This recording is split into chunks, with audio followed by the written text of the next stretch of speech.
Ik woon al 2 jaar in Kuala Lumpur. Ik heb vorig jaar het IBIT Pre-IB-programma gedaan en dit jaar volg ik het Dutch A Literature. En dit programma heb ik gekozen omdat ik later in Nederland wil studeren.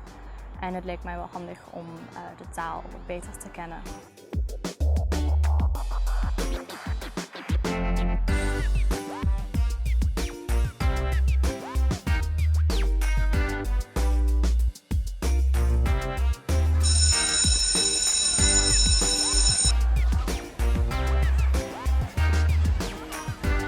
Ik heb mijn hele leven, wel bijna mijn hele leven, in het buitenland gewoond. Ik heb alleen maar 3 jaar in Nederland gewoond, dus ik heb eigenlijk nooit op een Nederlandse school gezeten. Dus ik heb nooit echt hele goede grammatica, spelling, woordenschat, dat soort dingen. Daar ben ik nooit echt heel goed in geweest. Dus sinds ik IBIT doe, is dat veel beter geworden. Self-study is natuurlijk heel anders dan gewoon een klas op school of een les op school hebben. Dus je juf is niet op school en je kan niet altijd gewoon naar het klaslokaal komen om vragen te stellen. Dus dat heb ik altijd wel moeilijk gevonden met deze self-study. Dus ik heb voor de Literature IB heb ik het Pre-IB gedaan. En ik denk dat me echt heeft geholpen. Het heeft me een beetje geleerd hoe deze self-study werkt en hoe ik mezelf kan organiseren. Het vraagt wat zelfstandigheid van de leerling. Maar het is ook zo dat met het IBIT-programma ze kunnen nooit echt afdwalen of wegzakken, omdat ze een persoonlijke begeleider hebben. Dus ja, als ze even niet genoeg doen, dan is er altijd weer het contact natuurlijk met de leerkracht. Die zegt het huiswerk moet worden ingeleverd, heb je dat boek al gelezen? Dus door die introductie die ik heb gekregen van dat Pre-IB was ik goed voorbereid voor de IB-programma. En ik denk dat ik veel beter heb gedaan in het IB-programma doordat ik die introductie heb gehad.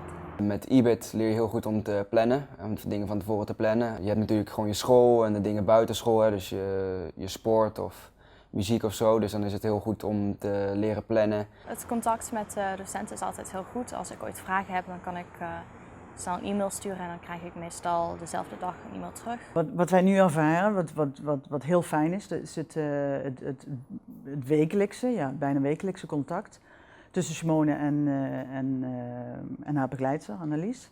En dat vindt zij zelf ook heel prettig. En ik denk dat het goed is om die wekelijkse ontmoetingen te hebben. Om haar te herinneren aan haar opdrachten en hetgene wat ze moet maken voor die week. Het verschil vorig jaar een beetje met het Pre-IB, wat ze vorig jaar afgerond heeft, is dat het nu de druk ietsjes hoger ligt, doordat er wat meer boeken gelezen moet worden. Hè. De nadruk op de literatuur is groter. Voor Nederlands heb ik De Schilderende Meisje van Margriet de Moor moeten lezen. En toen ik het aan het lezen was, nou ja, ik snapte het boek niet echt heel veel, want het is een best pittig boek om te lezen. Maar daarna hebben we opdrachten gedaan die wat meer over Rembrandt gingen en over zijn werk.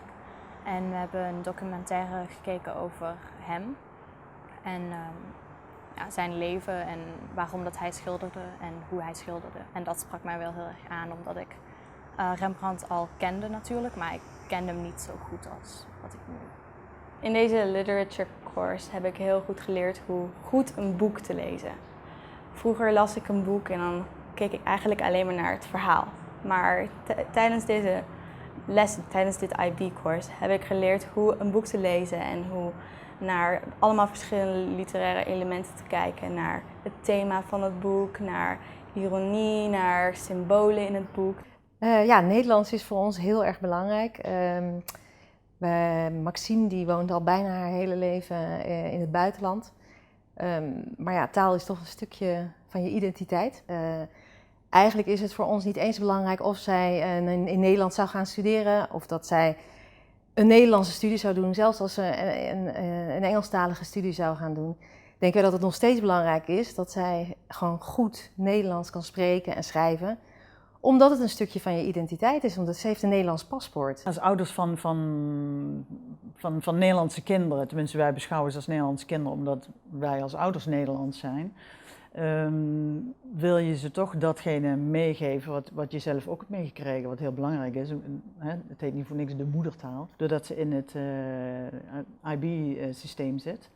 Ja, willen we graag dat daar ook een Dat dat met een diploma wordt afgesloten, dat ze dus daarmee verder kan in Nederland naar een hogeschool, een universiteit. Wat er ook uit zal komen, dat weten we nog niet. Dat was voor ons een heel belangrijk punt om haar dat mee te geven.